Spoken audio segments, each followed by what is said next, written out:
31 июли соли 2021 Парвиз Турсунзода писари Мирзо Турсунзода даргузашт. Фарзанди хурди падари шарафманду бузурги қаҳрамони меҳнатии социалистии СССР ва қаҳрамони Тоҷикистон Мирзо Турсунзода дар байни зиёёни эҷодкор машҳур буд.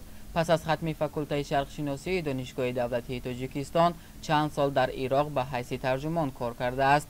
ҳангоми расидан ба ватан ӯ чанд сол дар нашриёти гуногуни адабӣ кор кардааст. Сипас дар киностудияи Тоҷикфилм ба ҳайси тарҷумон кор кардааст.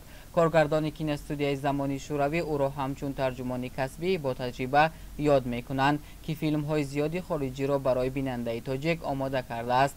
Парвиз Мирзиёевич инчунин дар вазифаҳои гуногун дар палатаи савдо ва саноати Тоҷикистон, Бабилон Мобайл ва як қатор созмонҳои дигар кор кардааст. вақтҳои охир ӯ барои нашри осори пурраи падараш омодагӣ медид. мутаассифона вақт барояш имкон надод. Парвиз Мирзиёевич аз падараш дунёи бои маънавӣ, муҳаббат ва эҳтироми мардумро мерос гирифта буд.